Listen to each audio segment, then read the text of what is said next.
O que aconteceu no dia de ontem foi tão insano que não vai dar nem para fazer uma introdução. O papel da mídia e do governo tentavam dar suporte às ações da justiça brasileira em mais uma ação da Polícia Federal em cima de bolsonaristas.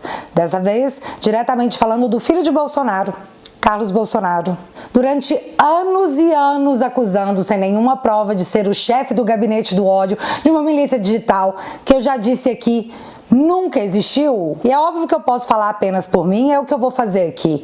Eu nunca recebi uma mensagem do Carlos ou do dito gabinete do ódio me pedindo um retweet que fosse uma postagem ou matéria. Portanto, para mim, nunca existiu. Mas narrativa contra opositores políticos e a mídia, em especial a Globo, que é uma concessão pública que recebe milhões e milhões do nosso dinheiro, são de forma explícita opositores políticos de Bolsonaro. E é importante reprisar isso novamente porque, como vimos nessa segunda-feira, uma informação enviesada não pode ser usada como fonte segura de informação.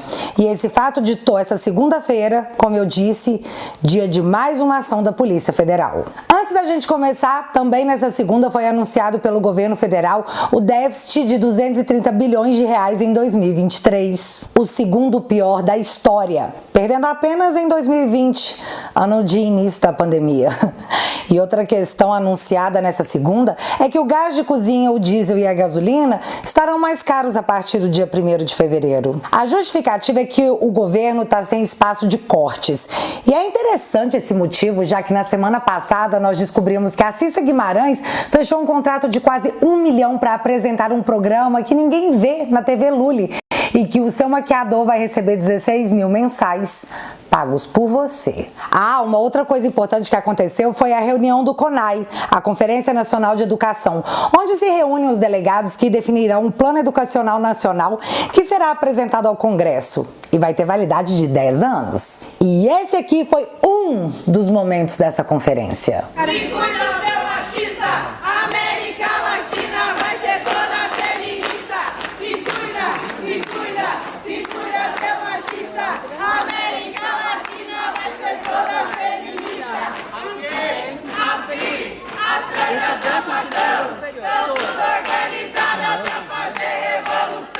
E aí, gostou? Se você não viu essas coisas por aí, é porque provavelmente você estava entretido com o espetáculo promovido pela mídia e pela justiça.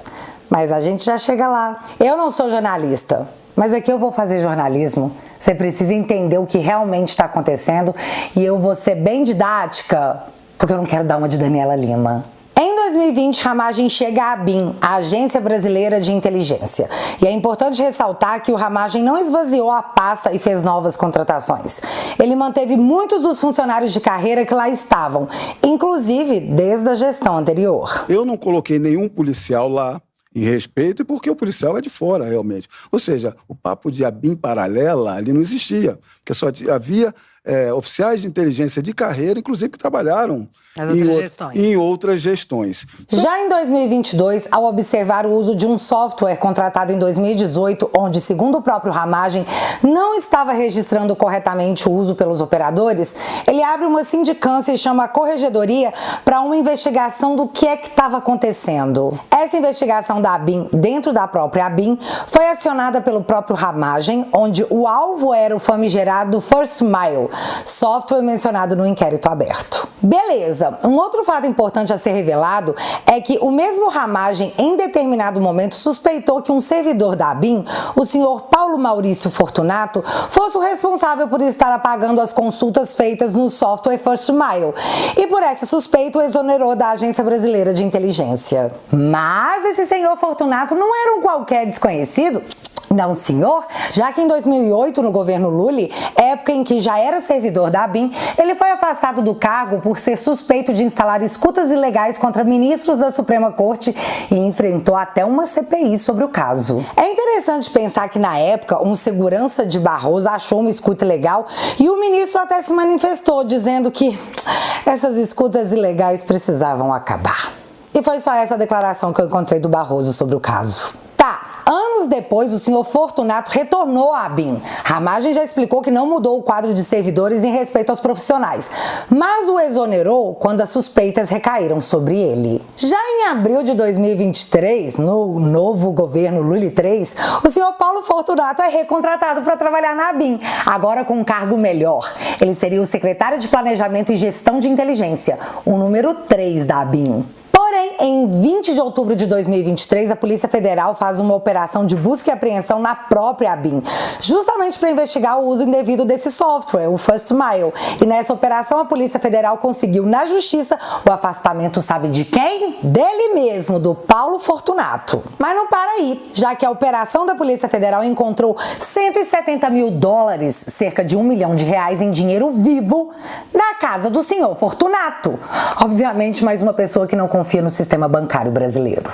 No dia 24 de outubro, 4 dias após a operação da Polícia Federal, Fortunato é novamente exonerado. Já no dia 26 de outubro, a matéria do G1 nos contou que, abre aspas, nos bastidores, integrantes do Planalto descartam a demissão de Correia, pois atribuem a uma guerra entre PF e ABIN. No entanto, concordam que há um desgaste na atual gestão, já que Correia indicou os nomes dos servidores que estão na mira da PF. Fecha aspas. Correia é o chefe da ABIN. Ou seja, o diretor da ABIN, responsável pela contratação, dentre outros, de Fortunato, não seria demitido porque o Planalto estava vendo tudo aquilo como uma briga entre a Polícia Federal e a ABIN. Briga pelo quê? Gostaria muito de saber. 3 meses após tudo isso, já em janeiro de 2024, foi a vez da Polícia Federal avançar para cima de Ramagem, o diretor da ABIN, que pediu que uma investigação fosse feita sobre tudo isso. Só para lembrar. Em 22 de janeiro, foi feita a quebra do sigilo do Ramagem. Em 25 de janeiro, ele sofreu busca e apreensão. A fundamentação? Bom, Ramagem supostamente estaria espiando, via ABIN, desafetos da família Bolsonaro, além de processos sigilosos. Também foi encontrado em posse do Ramagem um computador da ABIN. Porém, no dia seguinte, a própria ABIN informou que o Ramagem não possuía o token de acesso para acessar os dados da agência. Logo, não possuía mais acesso ao sistema. Ramagem sofreu busca e apreensão dias após a busca e apreensão feita na casa e gabinete do também parlamentar Carlos Jordi, onde comentamos no último vídeo, né? Teve a operação embasada numa foto de contexto falso e uma frase em conversa de WhatsApp, onde era chamado de meu líder. Também no dia 25 de janeiro saiu a seguinte matéria. Sob Lula, a ABIN dificultou investigações sobre ações ilegais, diz Polícia Federal.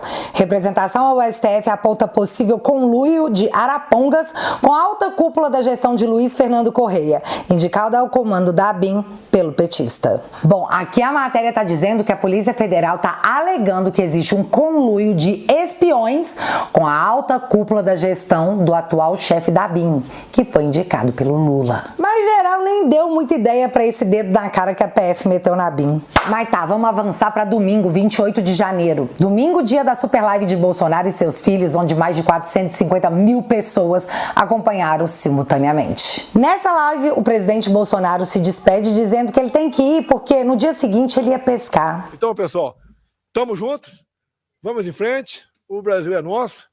Estou com 68 anos, mas com gás aí que do moleque de 20 para trabalhar por ocasião das eleições do corrente ano. Amanhã vou dar uma pescadinha aqui na área, estou um pouquinho queimado aqui, mas depois do carnaval, com todo o gás aí, vamos estar juntos. Grava essa informação. E aqui, eu tô fazendo esse vídeo na madrugada do dia 30 e até o momento, apenas nos canais do presidente Bolsonaro e do Eduardo, já temos mais de 3,8 milhões de visualizações. Apenas um detalhe. Nós derrotamos o bolsonarismo. Mas beleza, na manhã a live de Bolsonaro, segunda-feira, estoura mais uma operação da Polícia Federal. Dessa vez, em cima do Carlos Bolsonaro. A Polícia Federal foi até a casa de Carlos, ao seu gabinete e em seguida a casa em Angra dos Reis, onde os filhos estariam reunidos com Bolsonaro após a super live. Foi aí que o negócio ficou nos moldes venezuelanos. A única coisa que nós sabíamos era que o Carlos não estava no Rio de Janeiro e sim em Angra com o pai. De resto, a gente ia ter que aguardar. Mas a palavra aguardar não cabe em Daniela Lima, uma jornalista militante de forma explícita, que trabalha na Rede Globo, a maior emissora do país. Também de forma explícita, opositora política e ideológica de Bolsonaro. Porque, por mais que digam, nós não somos mané, né? E também a Globo nem fica tentando esconder. Sendo a emissora uma concessão pública que recebe milhões e milhões por ano do seu dinheiro, pagador de impostos. Porque o governo não tem dinheiro, ele pega o seu dinheiro e distribui da forma que ele achar melhor. E olhando por esse lado, Lula achou que o melhor seria dar para a Globo mais de 260 milhões de reais em 2023. Bom, começou com o novo padrão do jornalismo. Uma pessoa, nesse caso Daniela Lima, com o celular na mão, recebendo mensagens ao vivo e lendo para o telespectador como se aquilo de fato fosse uma notícia, sem nenhuma apuração do fato. Alguém, não sabemos quem, mandou uma mensagem para ela e ela leu ao vivo, dando aquilo como um fato real. Foi assim que a Daniela Lima promoveu o Dia da Fake News na Globo. E eu sei que vocês já devem ter escutado a exaustão, mas nós vamos ouvir o áudio completo das mentiras divulgadas por essa jornalista ontem, porque ela causou uma avalanche de mentiras distribuídas pela mídia, tendo ela e o seu relato como fonte. Vamos ouvir, e a imagem é para que vocês saibam que é assim que ela apresenta os tais fatos, lendo mensagens não apuradas ao vivo que ela recebeu no celular. Força, guerreiros! A Polícia Federal apreendeu com Carlos Bolsonaro um computador da Agência Brasileira de Inteligência. Atenção, 9 horas e 52 minutos, informação em primeira mão que você vê aqui na Globo News. A Polícia Federal apreendeu com Carlos Bolsonaro um computador da ABIN. O vereador do Rio de Janeiro jamais teve qualquer cargo na administração federal. Não há explicação possível para ele ter consigo um equipamento cadastrado na Agência Brasileira de Inteligência. Não é só essa informação que eu trago para vocês, embora este seja o fato mais importante no dia de hoje e traga aqui o tamanho da interseção, o tamanho da interferência que havia entre os aparelhos públicos de segurança que teriam sido sequestrados para favorecer diversos interesses da família Bolsonaro e o que de fato aconteceu. O vereador do Rio de Janeiro, Carlos Bolsonaro, tinha, segundo fonte da Polícia Federal, um computador da ABIN entre seus pertences. Para elencar aqui, eu acabei de trazer a informação que os filhos e Bolsonaro estavam na casa quando a Polícia Federal chegou, pois eles deixaram o local de barco. Assim que a Polícia Federal aparece, Bolsonaro e seus filhos saem de barco de Angra dos Reis. Cara, eu só pensei naqueles filmes tipo Missão Impossível, sabe, galera pulando na lancha. O fantástico mundo de Daniela. Então ela afirmou que o Carlos tinha em posse o computador da ABIN, que o Bolsonaro e seus filhos meteram o pé de barco ao ver a Polícia Federal. Galera, todos os veículos de mídia imediatamente começaram a dar a notícia. Mas não só os veículos de mídia, todos os parlamentares de esquerda e todos embasados pela afirmação categórica da Daniela Lima. Boulos, Contarato, Glaze, Samia Bonfim, Lidbeck Faria. Cara, todo mundo que vive pedindo o PL da censura para acabar com as fake news na internet, basicamente. Na sequência do escândalo causado por Daniela Lima após ser pressionada, a Polícia Federal, em entrevista à Veja, desmentiu que um computador da ABIN tivesse sido encontrado com Carlos. E mesmo após as postagens avisando que a Polícia Federal tinha desmentido a informação, a Daniela Lima sustentou ao vivo que a sua fonte mantinha o que havia dito, de que Carlos tinha um computador da ABIN da Polícia Federal e que eles fugiram de barco, numa das cenas mais repulsivas do dito jornalismo profissional dos últimos tempos. A repercussão foi monstruosa, galera. Não se falava em outra coisa na internet. E no meio disso, os internautas lembraram muito bem um fato extremamente importante. STF decide que imprensa pode ser responsabilizada por fala de entrevistado. A punição, segundo o tribunal, se dará somente em casos de indícios concretos de falsidade da imputação ou se o veículo deixou de observar o dever de cuidado na verificação dos fatos e na divulgação de tais indícios. E aí, vocês acham que a Daniela, com o celular na mão, observou o dever de cuidado na verificação dos fatos e da divulgação dos indícios? Vocês acham? O que sabemos é que as tais afirmações falsas foram feitas às 10 da manhã e apenas às 5h21 da tarde a Globo se manifestou dizendo: errei, fui moleque. Não, mentira. Na verdade, teria sido bem mais digno se eles tivessem feito isso. Na verdade, eles soltaram essa matéria aqui. Correção. Computador da ABIN não foi encontrado com Carlos Bolsonaro. Correção. Aí, dentro da correção, eles contam que o computador da ABIN encontrado, na verdade, foi na busca e apreensão em cima de um militar, ex-assessor do Ramagem. Mas aí tem um outro detalhe. A esposa desse militar é servidora ativa da ABIN. E nessa, meu amigo, nem Joel Pinheiro, que é lulista, segurou o BO e disse o seguinte, abre aspas, em vez de computador da ABIN estava com Carlos Bolsonaro, o correto era, computador da ABIN estava na casa de funcionária da ABIN. Fecha aspas. Mas aí eu fiquei curiosa para saber o porquê o tal militar estaria no meio dessa operação. E o que eu encontrei, sendo mais próximo de um motivo, foi na coluna do Igor Gadelha do Metrópolis, que dizia assim, policial federal investigado por ABIN paralela promovia Carlos Bolsonaro nas redes. Agente da PF afastado usava redes para compartilhar conteúdo do filho de Jair Bolsonaro, que chamava pelo apelido de CB. Carlos Bolsonaro. É uma coisa muito íntima, devia ser só algo deles. A matéria ainda conta que entre julho e novembro de 2020, o suspeito teria compartilhado 13 conteúdos de Carlos Bolsonaro ou ligados a ele em sua conta do Twitter. Um exemplo desses compartilhamentos é esse aqui, onde ele diz: boa CB, após o Carlos postar que foram entregues mais de 1.000 quilômetros de obras em rodovias em todo o Brasil. É muito criminoso isso. A suspeita sobre Carlos Bolsonaro é que ele recebia informações privilegiadas, secretas, sigilosas. E a base disso, calma que eu já chego lá. Antes, parando aqui para dizer sobre a mentira da fuga de barco. Na verdade, o Bolsonaro e os filhos saíram para pescar, conforme anunciado na noite de domingo. Amanhã eu vou dar uma pescadinha aqui na área, tô um pouquinho queimado aqui. E aí, quando eles souberam da operação, eles retornaram para casa para acompanhar as diligências, onde a própria Daniela Lima exibiu um vídeo mostrando Bolsonaro e Carlos tranquilos, se despedindo dos agentes da Polícia Federal. E sobre isso aí não teve correção alguma, tá? A Globo e a Daniela apenas fizeram de conta que não tinha acontecido. Se eu não falar mais sobre isso, não aconteceu. Jornalismo profissional. Com certeza o problema é a internet. Outra coisa que a Daniela Lima postou em suas redes sociais foi o seguinte. Atenção! Bruno Tavares informa que a Polícia Federal aguardava Bolsonaro no imóvel, pois delegado entende que precisa apreender celulares de todos os que estão no imóvel. Casa em Angra. Não só o de Carlos Bolsonaro. Estavam na casa Flávio, Eduardo, Jair e Carlos. Veja bem, Daniela Lima está dizendo que o delegado queria apreender os celulares de pessoas que não estavam no mandado autorizado pela PGR e pela Suprema Corte. Vamos de novo? Daniela conta que um delegado da Polícia Federal queria apreender celulares de pessoas que não constavam no mandado de busca autorizado.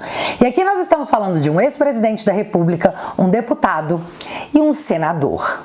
Não aconteceu, mas acabaram levando o tablet do assessor do presidente Bolsonaro, que mesmo após ligar o aparelho para mostrar que o aparelho era dele, a Polícia Federal recolheu dizendo que iam levar do mesmo jeito, que iam mandar para perícia para ver se era dele mesmo. Gente, isso é proibido e pode gerar não apenas um abuso de autoridade, como a nulidade da operação. Mas quem liga, né? O importante é quantos peixes se pode pescar em uma pescaria. E os juristas, ó,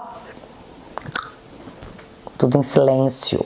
Tá, vamos à fundamentação da busca? Logo após a operação, a mídia, como de costume, antes de todo mundo, teve acesso às decisões tanto de Alexandre de Moraes, que é o relator do caso, surpresa, como da PGR. A materialidade apontada por ambos é um print de uma mensagem que a assessora de Carlos, primeiro, em alguma data não mostrada, envia uma mensagem dando parabéns ao Ramagem pela nova fase de sua vida. Em seguida, no dia 9 de outubro, domingo, supostamente Ramagem responde: muito obrigado, não tinha visto a mensagem, ficou para baixo. Conte comigo, agora vamos eleger nosso presidente Bolsonaro. Beijo. Na sequência, em 11 de outubro, terça-feira, a assessora de Carlos envia: bom dia, tudo bem? Tô precisando muito de uma ajuda. E finaliza com uma data desconhecida, porque o print no lugar da data mostra apenas um hoje. No lugar da data tá só hoje. Uma mensagem contendo o nome de uma delegada, de um escrivão e 2 números de inquéritos que supostamente envolveriam Bolsonaro e os filhos. E fim. É isso. Não tem resposta do Ramagem, não tem o que especificamente ela estava pedindo, o que se deu a coisa, não tem nada, era só isso aí mesmo. E essa mensagem foi usada para embasar a operação dessa segunda. Mas por que eu repeti as datas e os dias da semana que essas datas caíram? Porque na decisão, de fato, não tem menção a quando essas conversas aconteceram. Mas a imagem desse print veio após a menção a 2020. Logo, a mídia entendeu que as mensagens também seriam de 2020 e assim divulgaram. Porém, uma olhadinha no calendário e você veria as referidas datas e os dias da semana. Batem apenas com o calendário de 2022. Ano eleitoral. E é por isso que o Ramagem estava dizendo que tinha que eleger o presidente Bolsonaro. E só para constar, outubro de 2022, o Ramagem não estava mais na ABIN. O Bastidor fez uma matéria analisando essa operação e eu recomendo a todos vocês que leiam. É essa aqui, ó, análise, a operação do print. E nessa matéria eles contam que os números de inquéritos passados por Luciana, supostamente, a Ramagem ou sua assessora, sequer estavam relacionados a Bolsonaro e seus filhos. Porém, uma fonte aberta diz que, na época, existiam investigações em andamento que poderiam interessar aos sujeitos, mas que, por isso, talvez, eles não tinham os números corretos. É isso. Esse é o fundamento. Fim. Agora outros pontos importantes. Noblar, vovó Mafalda, no dia 28 de janeiro postou: achou pouco? Polícia Federal prepara mais operações contra bolsonaristas. Gabinete de Alexandre de Moraes no STF cuida de casos de interesse do ex-presidente Jair Bolsonaro. Aí, no dia 29, teve a operação e o Noblar meteu essa aqui. Polícia Federal suspeita de vazamento da operação contra Carlos Bolsonaro. Aí eu fiquei tipo, ué, mas você falou que a PF estava preparando novas ações contra bolsonaristas e no dia seguinte está suspeitando de vazamento? Really? Outra coisa, a SECOM, órgão governamental, é obrigado por força de lei a manter o princípio da impessoalidade. E ela passou o dia inteiro fazendo chacota da operação através de perfis institucionais. Aí a gente fala, ah lá o PT, chefe de Estado, celebrando uma ação do Estado contra desafetos políticos. Óbvio que é uma perseguição. Aí a mídia vai lá e... concorda comigo? Chocada.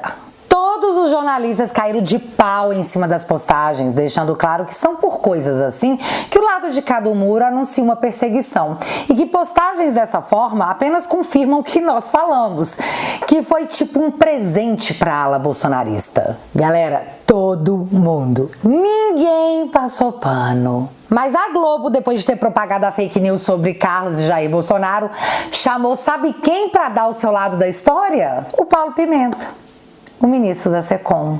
Entenderam? Para encerrar, a Natuza Neri, ao fim do dia de ontem, diz que achava possível que a operação de ontem casasse com as investigações de lá atrás, das milícias digitais, onde a denúncia de ninguém, porque não existe uma denúncia formal em cima de ninguém, que Carlos Bolsonaro era o líder do gabinete do ódio. E isso não choca ninguém, porque na mesma noite de ontem, era isso aqui que estava sendo comentado na CNN. É uma situação, é um período, são tempos tão extraordinariamente complexos que vejam uma situação que nós mesmos ponderamos, levantamos, debatemos, criticamos, de certa forma, que vamos completar agora em março 5 anos do primeiro inquérito de ofício no Supremo Tribunal Federal, que continua existindo, continua sendo prorrogado indefinidamente, e isso não é saudável. Talvez seja necessário. Talvez seja necessário. Saudável não pode ser. Mas não é saudável. Talvez seja necessário, mas não é saudável, né? Os inquéritos estão há anos abertos sem que nenhuma prova seja apresentada e alguém de fato seja indiciado. São anos, galera. Semana passada, após ser anunciada mais uma prorrogação do inquérito das milícias digitais, o Estadão não se aguentou e fez um editorial. Inquérito infinito. Só incompetência ou caprichos justificam a 9ª prorrogação do inquérito das milícias digitais.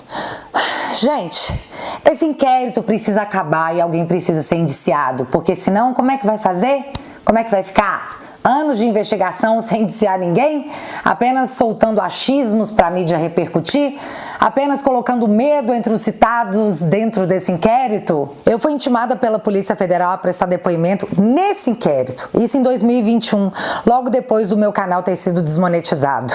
E o meu marido infartou em seguida. As perguntas eram surreais, como se as pessoas que me interrogavam não fizessem a menor ideia do tipo de conteúdo que eu produzia. E só o fato de eu estar fazendo esse vídeo já me coloca como uma detratora que precisa ser calada. E a mídia, assim como os militantes da esquerda, vão aplaudir. Porque existe uma assessoria de combate à desinformação do TSE que acompanha tudo que nós postamos e possivelmente está assistindo esse vídeo para saber se algo que eu falei pode ser usado contra mim. E vocês sabem que eu não falei nenhuma mentira aqui, viu, galera do TSE? Vocês sabem. E eu sei que para vocês não tá fácil, mas imagina para quem tá dentro desses inquéritos sem fazer a menor ideia do que pode ter feito para desagradar tantos poderosos dessa democracia brasileira. Eu achava que opinião e oposição política eram pilares de qualquer democracia. Eu achava. Juninha. E enquanto boa parte da sociedade se indigna, o presidente do Senado se manifesta apenas para dizer que vai pedir os nomes dos supostos parlamentares que supostamente estariam monitorados pela ABIN paralela. Mas vem cá, nós não temos apenas a nós mesmos. Quem nos guarda não dorme. E eu não sei o porquê tudo isso está acontecendo, mas eu sei que quem durar mais vence. Então levanta a cabeça, princesa, nós estamos de pé. E galera, vamos falar muito desse assunto e muito mais no Te Atualizei News, que agora vem em 2 edições a semana com mais integrantes da família. O Superman. Portanto, se você ainda não acompanha a nossa terapia em grupo, entra você também pra família no www.teatualizei.app e venha chorar as pitangas com a gente, porque eu juro, no final a gente ainda tenta rir de tudo isso. Desde já, meu muito obrigada a todos os membros da família. E pra quem ainda não faz parte e quiser e puder, o link vai estar fixado aqui no primeiro comentário. Mas agora eu quero saber de vocês, onde que essas operações vão parar? Assim, eu acho que essa semana vai ser intensa, já que o recesso parlamentar acaba na sexta-feira. Logo, eu tenho uma teoria meio chapéu de alumínio, mas eu quero saber a sua. Então me conta aqui nos comentários que eu quero saber. Se você ainda não é inscrito aqui no meu canal, meu amigo, se inscreve e deixa seu like, porque você já sabe, acontecendo alguma coisa de relevante ou irrelevante, a gente volta. Beijos, galera. Fui. Democracia. Gostoso demais.